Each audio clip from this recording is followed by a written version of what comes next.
The hospital waiting room was a cold, sterile box of nerves and antiseptic fumes when my phone buzzed. I pressed it to my ear, expecting a routine check-in from my husband. Instead, his voice sliced through the line like a jagged blade, dripping with glee. "I've drained every cent, Emily. Checking, savings, investments, gone. I'm off to Miami. Good luck with your insufferable mother." His laugh, sharp and mocking, bounced off the beige walls, turning heads. I ducked into an alcove, gripping the phone tighter. "Mark, what the hell are you saying?" "You heard me," he chirped as if he'd just won the lottery. 26 years of marriage and I'm finally free. I deserve this. My hand shook, but I kept my voice steady, glancing through the window as nurses wheeled my sedated mom toward the operating room. "I get it," I said, forcing calm. "Mom's surgery's starting. I've got to go." "Of course she's in surgery," Mark sneered. "That woman's endless health drama always trumped our marriage. Have fun with the bills." The line went dead. I slid the phone into my pocket, took a deep breath and returned to the waiting room's unforgiving plastic chairs. The neurosurgeon had been blunt. Mom's stroke 4 months ago wasn't fatal, but without this procedure, she'd never fully recover. The cost was steep, insurance only covered so much, which was why I'd planned to tap our joint savings. The savings Mark had just gleefully torched. "I'm Emily Harper, 49. An accounting manager at a mid-tier publishing house in Chicago. For years, I'd been the rock holding our life together, supporting Mark through law school, his career flip-flops, and a business flop that bled us dry. No kids, Mark never wanted them, so I channeled my energy into my job and lately, caring for Mom since Dad passed 3 years ago. Mark hated it, especially after her stroke. "She's playing you," he'd grumble. "She could do more if she tried." His coldness had driven a wedge between us.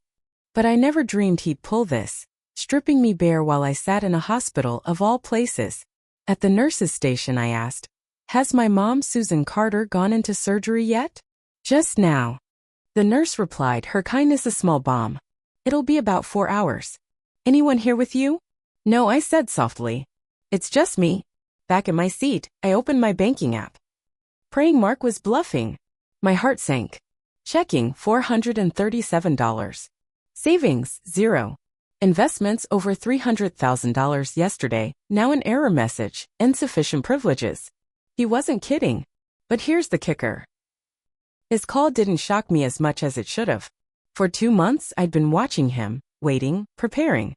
The only surprise was his timing and that he hadn't yet realized who he was up against. Mark and I met senior year of college. He was the charming pre-law guy who owned every room. I was the practical accounting major who somehow caught his eye at a friend's party. Opposites attract, right? My stability grounded his wild energy. His charisma yanked me out of my shell. Early marriage was tough but good. I worked entry-level gigs while he slogged through law school, pinching pennies to keep us afloat. Kids were on hold until he made it. But as his career took off, his interest in fatherhood faded to nothing. I swallowed the hurt, pivoted, and built us a secure life while he chased his dreams. Those dreams cost us. 3 years into a cushy law firm gig, Mark quit. Corporate law wasn't his calling.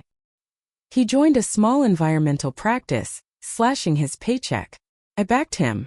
5 years later, he ditched law to launch a consultancy that tanked after 18 months, swallowing $100,000 of our money. I stayed the steady earner, the planner, the one who cleaned up his messes. When Dad died suddenly, leaving Mom a wreck with early dementia, Mark seemed supportive at first.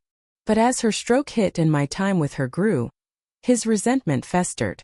"She's draining us," he'd snap, eyeing her surgery costs. "We're nearing retirement, Emily.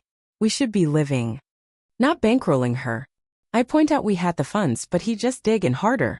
Looking back, the signs were neon. His sudden curiosity about our investments, probing for bank passwords. Late nights on his laptop with the screen tilted away. 6 weeks ago, I spotted login attempts from an unknown device. Then his browser history, best Florida retirement spots, divorce-friendly states, and the clincher, a hushed call from our home office. "She doesn't suspect a thing. We'll have time to sort it all out." I didn't want to believe it. We'd built a life, fought through so much. But the evidence piled up and I started planning for the worst. 2 weeks before Mom's surgery, I came home early with a migraine. Mark's car was in the driveway, odd for a workday. I slipped in quietly and heard his voice from the office door ajar. On a video call, he smirked. Emily's clueless. She still thinks we're a team. I've got access to everything. Joint accounts, investments, even her dad's inheritance. A woman's voice replied. You sure the timing's right? I don't want to wait forever. It's perfect. Mark assured her. Her mom's surgery is the 15th. Emily'll be distracted. I'll move it all that morning and be with you by night. Out of the country by month's end. What if she fights it? The woman pressed. Mark laughed.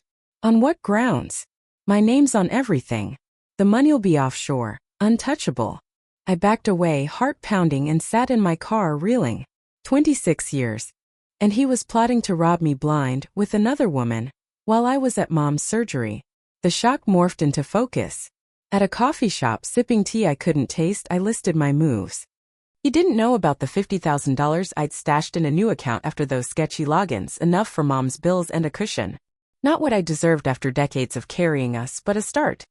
Better yet, my forensic accounting skills meant I knew how to nail financial crooks.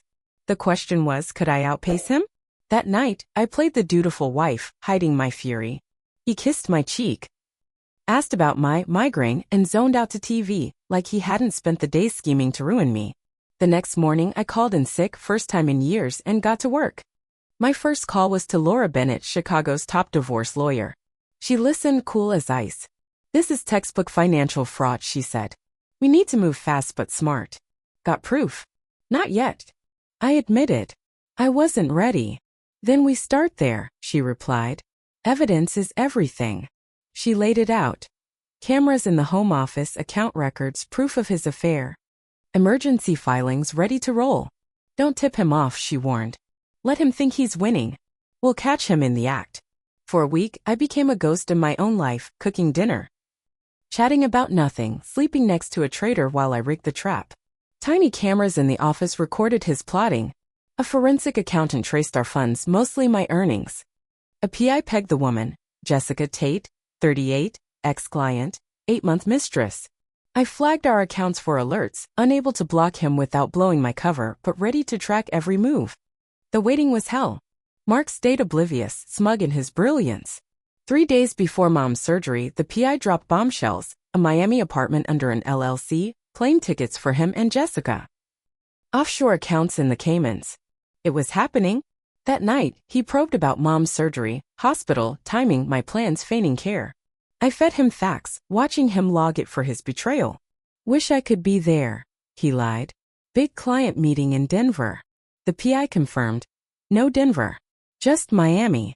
The night before, I lay awake running scenarios. Laura had everything, filings, alerts. My stash except one thing. Ironclad proof of intent. The cameras caught chats but nothing explicit enough. Get him to slip, Laura urged. A text, a call, anything. He'd been too cagey. As dawn broke, I resigned myself. I'd have to trust what I'd built. I didn't know Mark was about to hand me the smoking gun himself. The hospital buzzed with tension as Mom, pale but resolute, rolled into surgery. You'll be here when I wake up? She asked, voice shaky. Always, I promised. In the waiting room, I checked my phone compulsively. No alerts. Maybe he was waiting, or maybe I'd misjudged. At 10:17 a.m., Mark called. I answered, wary. How's your mom? He asked, too casual.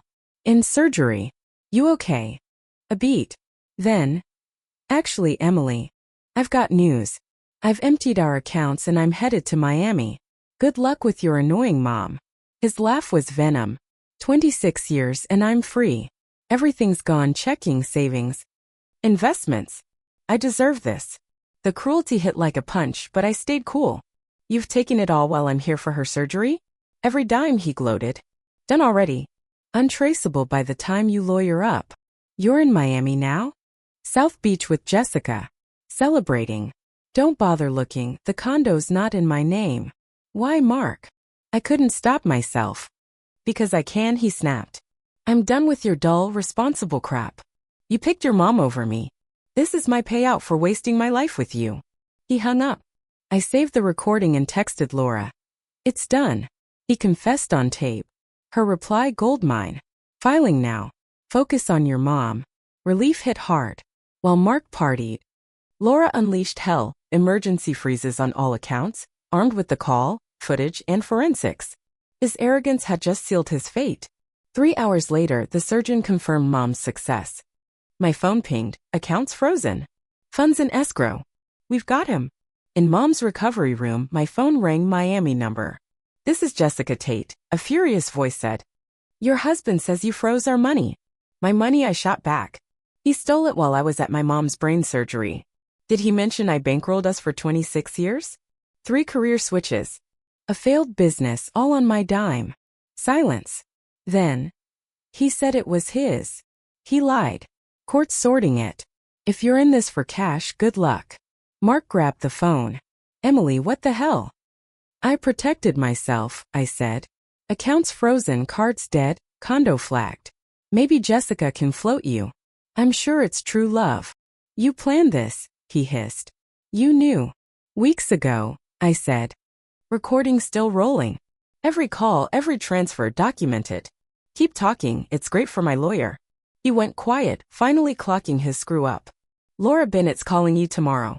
I added. Get a lawyer. A good one. I hung up, adrenaline surging. He'd mocked my responsibility.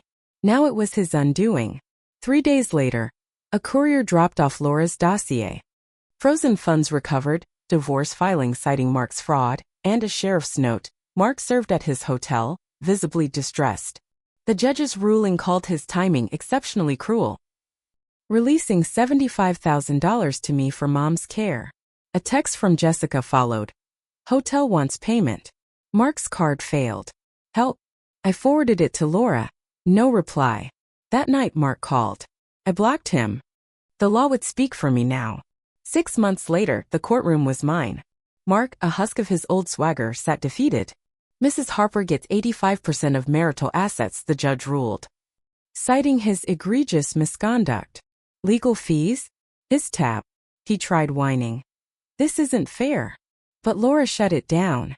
Outside, I breathed free Chicago air. At Mom's place, her recovery glowing. She asked, how do you feel? Ready, I said. For what's next? She toasted me. Your best chapter yet. Mark thought he'd broken me. Instead, he'd unleashed me.